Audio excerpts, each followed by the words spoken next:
श्रीगणेशाय नमः। ॐ श्रीपञ्चवदनायाञ्जनेयाय नमः। ॐ श्रीपञ्चमुखहनुमन्मन्त्रस्य ब्रह्मा ऋषिदे गायत्री छन्दः। पञ्चमुखविराट् हनुमान् देवता ह्रीं बीजम् क्रौं कीलकम् कवचम् क्रयस्त्राय फट् इति दिग्बन्धः।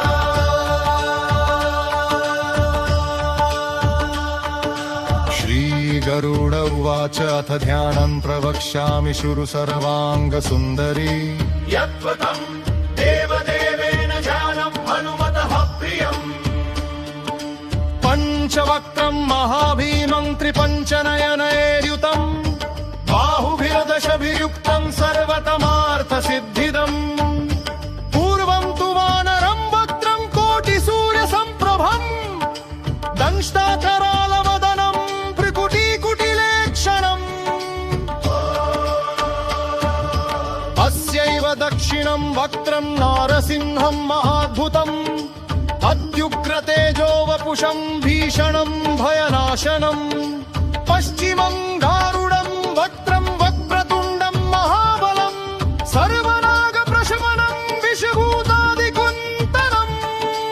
उत्तरं सौकरं वक्त्रं कृष्णं दीप्तं नभोपमम् पातालसिंहवेतालज्वररोगादिकृन्दनम्। पूर्वं हयाननं घोरं दानवान्तकरं परम् येन वक्त्रेण विप्रेन्द्रतारकाख्यं महासुरम्। जगानि शरणं तत्स्यात् सर्वशत्रुहरं परम्। ध्यात्वा पञ्चमुखं रुद्रं हनुमन्तं दयानिधिम् खड्गं त्रिशूलं खट्वाङ्गं पाशमङ्कुशपर्वतम् मुष्टिं कौमोदकीं वृक्षं धारयन्तं कमण्डलुम्। भिन्दिपालं ध्यानमुद्रां दशभिर्मुनिपुङ्गवम्। एतान्यायुधजालानि धारयन्तं भजाम्यहम्। प्रेतासनोपविष्टं तं सर्वाभरणभूषितम् दिव्यमाल्याम्बरधरं दिव्यगन्धानुलेपनम्। सर्वाश्चर्यमयं देवं हनुमद्विश्वतोमुखम्। पञ्चास्यं च्युतमनेकविचित्रवर्णभक्तम्। शशाङ्कशिखरं कपिराजिवर्यमम् पीताम्बरादिमुकुटैरूपशोभिताङ्गम्। पिङ्गाक्षमाद्यमनिशं मनसा स्मरामि मर्कटेशं महोत्साहं सर्वशत्रुहरं परम्। शत्रुसंहर मां रक्ष श्रीमन्नापदमुद्धर। ॐ हरिमर्कटमर्कटमन्त्रमिदम् परिलिप्यति लिप्यति वामतले। यदि नश्यति नश्यति शत्रुकुलम्। यदि मुञ्चति मुञ्चति वामलता। ॐ हरिमर्ककाय स्वाहा। ॐ नमो भगवते पञ्चवदनाय पूर्वकपिमुखाय सकलशत्रुसंहारकाय स्वाहा। ॐ नमो भगवते पञ्चवदनाय दक्षिणमुखाय करालवदनाय नरसिंहाय सकलभूतप्रमथनाय स्वाहा। ॐ नमो भगवते पञ्चवदनाय पश्चिममुखाय गरुडाननाय सकलविषहराय स्वाहा। ॐ नमो भगवते पञ्चवदनायोत्तरमुखायादिवराहाय सकलसम्पत्कराय स्वाहा। ॐ नमो भगवते पञ्चवदनायोर्ध्वमुखाय हयग्रीवाय सकलजनवशङ्कराय स्वाहा। ॐ अस्य श्रीपञ्चमुख हनुमन्वन्त्रस्य श्रीरामचन्द्र ऋषिः अनुष्टुप्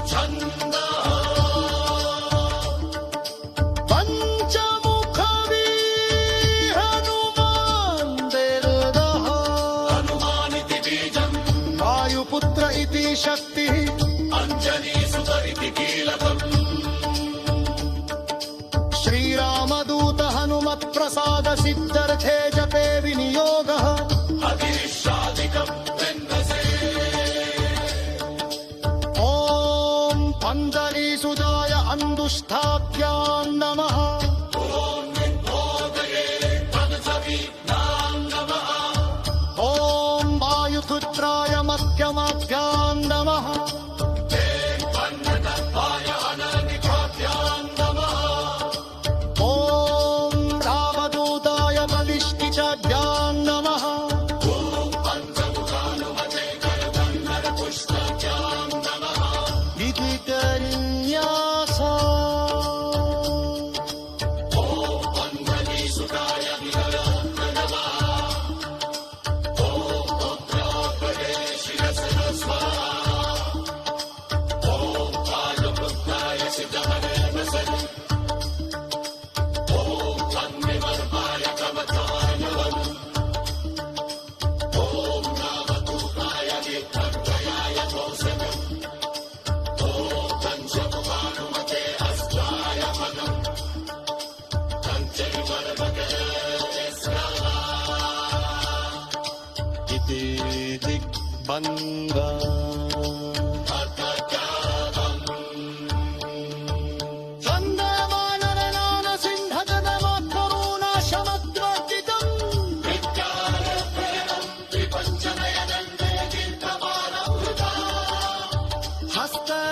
हस्तर्चनरसिकेतपसुनत सखातुन्धं तुषा पृङ्गदम्